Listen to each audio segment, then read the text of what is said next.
up, everybody? Super Dorks fan here, and today I want to give you my final thoughts on my EcoBoost here. EcoBoost Mustang Premium with the 6-speed manual that I've owned here for 1 year and 7 months, and we'll be moving on to a GT for. But I just want to give a video just about my complete final thoughts on the EcoBoost platform so far. And you know, anyone that's been following along with the weekly updates and with all my Mustang videos knows that it's a very fun and a very exciting car, and honestly the value, the bang for your buck with this thing is just spectacular, and it's really actually pretty unbeatable at the price, especially when you're looking at a base one, you know, of 26,000 bucks. Whenever you go to Subaru or Toyota or something like that, you get a little BRZ or an 86 with 200 horsepower, and you get 310 horsepower, 320 pound-feet of torque. You get a much nicer, more comfortable interior, but you still get a great handling vehicle that, you know, looks awesome. And you know, and I felt that way ever since the very beginning of this car, and I still feel that way. It's still, you know, anyone that's, you know, saying, hey, I have less than $30,000 to spend, I want a fun rear-wheel drive coupe, this is the first thing I'm going to suggest, because it still is phenomenal. And you know, especially if you are willing to go, you know, to the aftermarket and do tunes, and you're not worried about having a warranty and stuff like that, there are some huge gains to be had here with the EcoBoost, and it really is phenomenal, and I still stand by that and will continue to recommend this car, even though you know, I won't continue to own one. Other final thoughts though.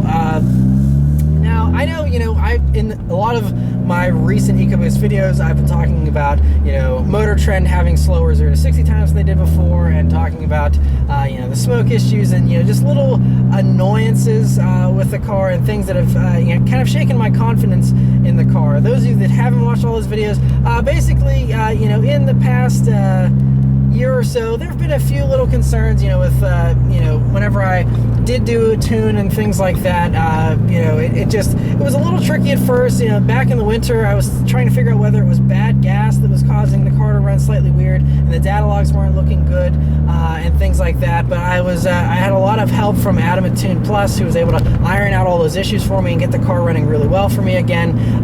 But it just was kind of perplexing, and it kind of, every once in a while, there's a little thing, you know, one cylinder would look a little weak, or, you know, the turbo would be spooling slightly odd, and there's just all these weird little things. And then, you know, there's the Ford PCV TSB that they put out, where they were revising the oil separator so that the car didn't smoke. And there was even stock cars that were smoking, but also once you put a downpipe on, some of them like to smoke, especially if it was a catless one. And so those kind of things, you know, having a brand new car that is smoking, and you have to, you know, take it in, and a lot of other, you know, things that, you know, as time went on with the EcoBoost community, and we saw some of these engines starting to fail, and I know a lot of the EcoBoost community wants to downplay those failures because they are very small. I mean, they've sold tens of thousands of these EcoBoosts so far, and you know, there's been, I think, maybe 12 or 13 on the forums that have failed, and then there's been reports of, you know, several others at dealerships, but that's hard to verify and to really get hard numbers as far as how many have failed.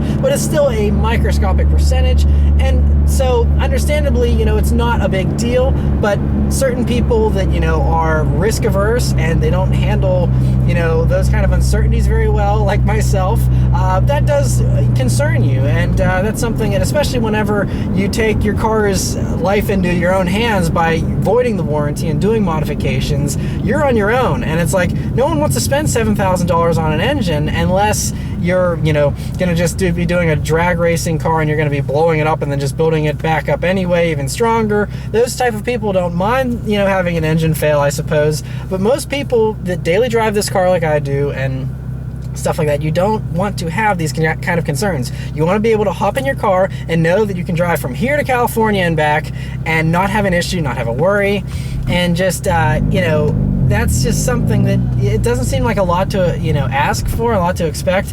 And I think if this car was kept stock, I would have that confidence in it. I think with mine, the paranoia was also compounded on the fact that I had a very early production EcoBoost Mustang. It was built August of 2014. I took delivery early October of 2014, so we're really one of the first ones out there on the road. And so, you know, I think that's just, you know, anytime you buy the first model year of a new car, for one, But not only that, but the first model year of a brand new engine. Now, I mean, this engine technically is probably the same exact thing as the Mazda Speed 3 engine, but still, just the fact that, you know, it's new to Ford, it's, you know, in their application here, this is a new setup for them. And so, you know, those very early brand new engine, you know, you're going to have a few issues. I think the people that have had issues with their EcoBoost Mustang have primarily been early production ones. And so that's part of the reason why I'm in that group. I'm in that higher risk group than anyone that has a late 2015 or a 2016 or now even a 2017 model year. I think those ones are probably, they've ironed out a lot of the issues and stuff, although who knows. But from what I've seen, there haven't been any 2016 failures yet. So hopefully, you know, Ford has, you know, learned quickly with these early 2015 ones. And like I said, they're not all bad. Mine has been running fine, aside from, you know, the little scares and things, but it's never actually let me down. It's never had an actual failure. Just check engine lights here and there, and just odd looking data logs and stuff like that. But no actual concrete, you know, problems. And so so you know, I'm not here. I know a lot of people thought that I was really down on the EcoBoost and that I was just here to badmouth it and stuff, but I really love this car. I'm really excited. I was excited a year and a half ago, and I still am very excited about the idea of getting this much car for the money. And you know, if you can still go with V6 for the time being. I know Ford will probably get rid of the V6, the naturally aspirated one in the Mustang, at some point fairly soon.